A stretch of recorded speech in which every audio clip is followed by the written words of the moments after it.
Thank you so much for joining ShareBird's The Essential Go-to-Market Show, tips and strategies where we offer short video content and interview-style conversations with global product marketing leaders. I'm your host, Yasmeen Turayhi. Whether you're an early-stage startup or a public company, almost everyone struggles with the same question. What does it take to have a successful product launch? Today, I'm super excited. I'll be talking to Mary Sheehan. She is the head of product marketing at Adobe Ad Cloud, and she is the host of a new podcast on ShareBird, Women in Product Marketing, which you should definitely check out. And prior to Adobe, she worked in tech marketing at companies of all sizes, including Google, Nextroll, Social Chorus, and she even had her own consultancy called The Go-to-Marketer. And as a product marketing leader, she's got a lot of experience launching products. She's focused on positioning for growth, creating go-to-market. So I'm super excited to welcome Mary to the show. Welcome, Mary. Thanks so much, Yasmeen. I'm so excited to be on the show and to be reunited with you. We go way back. So this is so fun to see you and be part of this. Thanks so much.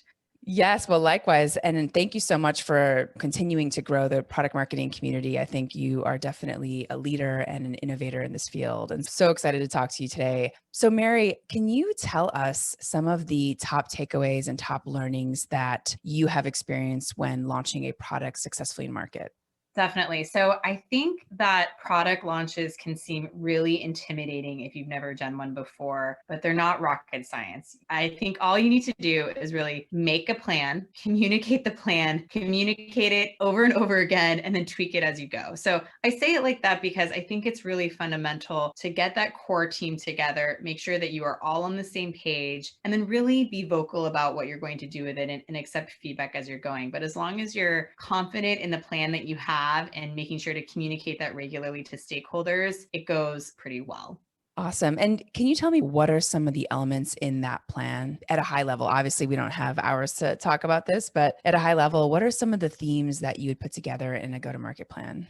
Yeah, definitely. So I think a couple of obvious ones are what you're launching, when, who the audience is. And then you want to get into some of the specifics about it, like what are the goals for the launch? And I think that one isn't as obvious because I often see companies not having that as part of their plan, but it makes sense, right? If you're launching something, who are you trying to reach and what kind of impact are you trying to have with them? Are you trying to increase your market share? Are you trying to sell a certain number of units? Are you trying to grow adoption of a certain feature? Make sure that you have that and set a goal so everyone can kind of rally around it. Then make sure that you also have a few different items to actually have in this checklist that you're trying to have to share with everyone. So there's a strategic readiness element. So that includes things like messaging and positioning. Do you know who your competitors are? Do you know the industry bodies that you're trying to talk to or the press that you're trying to reach out to? Then you also want to think about a few different elements like internal enablement. So if you work with a sales team, how you're going to be talking with them, the assets that they'll need, the types of training that they'll need, the types of communication you're going to be thinking about,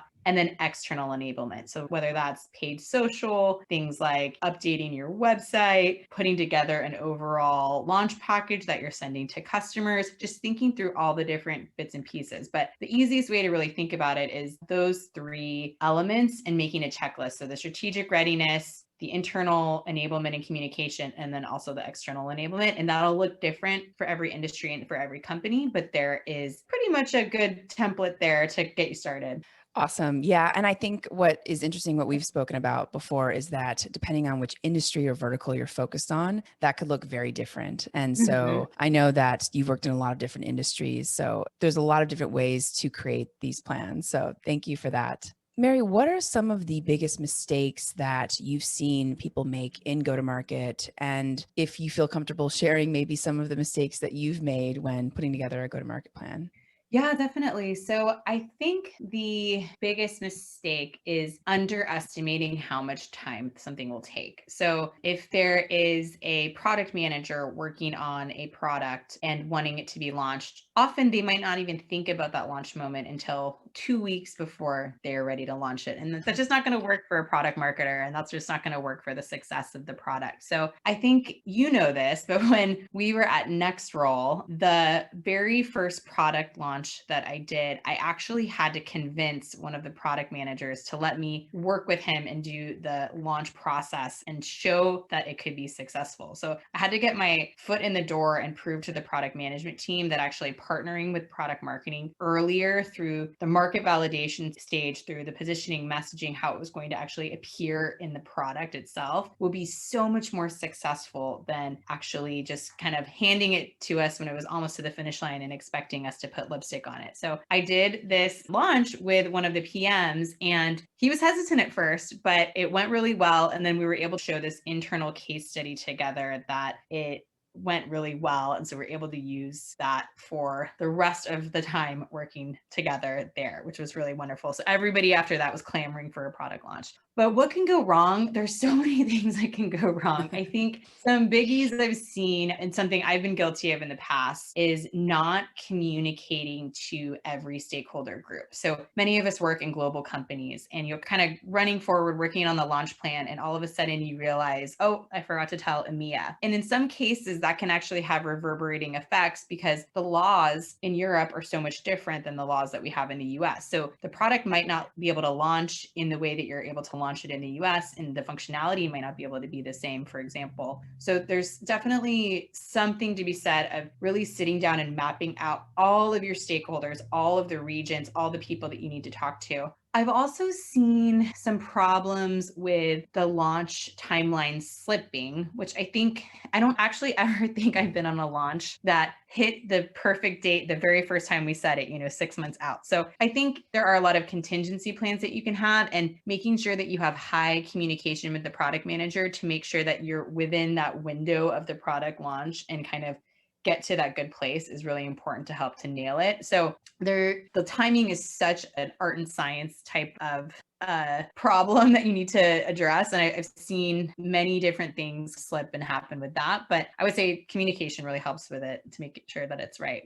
I'm trying to think of some other problems that have happened or some other go-to-market issues. But I think usually if you have that good plan, if you have a good communication cadence, you're talking to the right people, you're in lockstep with the PMs, you're usually pretty set up with success. There's a couple of things though that might be out of your control. So for example, one launch that I did, we had a press statement under embargo, which means they're not allowed to send it on the wire or out in the world until a specific time. And somehow the wires got crossed and the press statement was actually sent the day before. So imagine my surprise waking up to a headline that the product I was launching tomorrow was launching today. So I don't think there's a lot that you can do about it. It was an honest mistake. Everyone knew the timeline. So I'm sharing that as an example because sometimes you just have to understand that you can control what you can control and mistakes are made. So we ended up having a little fun with it and putting out a blog post. I think it says something like, well, that was awkward, and kind of covering our tracks with it. But I think make the most of the opportunity when things happen, and you will have a better outcome overall and a better way of living your life, I think, too. Super helpful advice. Thanks, Mary. And I think going back to your very first point about getting buy-in with the product managers, I think that is such an important point that so many product marketers struggle with. At least that's what I've observed. So many people have said, like, how do I get buy-in initially? Because oftentimes product marketing isn't seen as maybe an important role. And so I have loved the way you have come into organizations and been able to really get that buy-in very early on, and then create a process, like you said, create a case study and then implement it as a whole new set of process and a toolkit going forward. So that's super helpful and incredibly powerful advice. Thanks so much. Glad it was helpful. Yeah. And Mary, last question. What are some top resources that you've used in your career as a product marketer and when it comes to implementing the go-to-market process? Yeah, definitely. Well, I think that those of you that are just starting off in product marketing right now are in such a better place than when Yasmeen and I started, because there weren't any podcasts, there weren't any video series like this, weren't any organizations like Sharebird. So you are in such a great spot. So I would say definitely lean in on all of these types of materials. But things I've really liked throughout my career, in addition to Sharebird, have been pragmatic marketing. I think if you're working for a big company, getting the pragmatic marketing training under your belt, whether you're a product manager or a product marketer, is such an amazing foundation. And I always find their content so wonderful. The Product Marketing Alliance is another great PMM organization. They have tons of conferences, tons of free content. They have a great blog. Check them out as well. And I think that also just talking to other product marketers has been really helpful. So I have a crew of friends that I talk to, including you, on the regular, and we'll kind of share templates. We'll share advice. We talk about different things. And I think it's because we love the craft of product marketing, but it's also so great to have someone that you can bounce ideas off of. So if you are new in your career, finding those people that can either be peer mentors or that you can share with at your company and outside of it will help to give you a really good perspective. And then as you're in your career, you'll start to build up your own templates and your own go-to-market checklist that you'll bring to various scenarios. And I think that that's really great to have and be able to share that throughout. Yeah, absolutely. There's so much that I want to even double click on in this particular conversation because I think, like you said, when we were starting out, there wasn't any kind of resources. There weren't really even many books on the topic, and there kind of still isn't a lot of books on the topic. So, yeah, I think that there's so many great resources. And again, Sharebird, that is the producer of the show, has an incredible amount of resources. So, thank you so much, Mary. And where can people find you?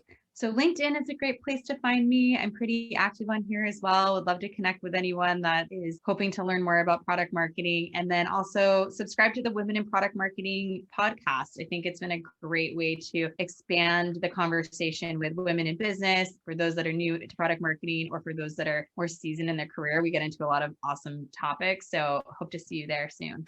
Amazing. And you just wrapped up season 1, right? So season 2 is going to be starting pretty soon. Shortly, yes. I think we're recording the first episode of season 2 next week. So yeah, it's going to be coming at you very soon. Awesome. Okay, great. Well, stay tuned for upcoming shows with product marketing leaders from startups to public companies as they share some of their best tips and strategies on go-to-market. And please be sure to send us a note, tell us what you learned, tag us, tag Mary, tag her show as well. And for those of you who are looking for more material on go-to-market, you can check out my book, Product Marketing Debunked. You can also check out one of my many articles on Medium. And if you're really serious about go-to-market, I also offer a live and as well as a recorded go-to-market class. Thanks again.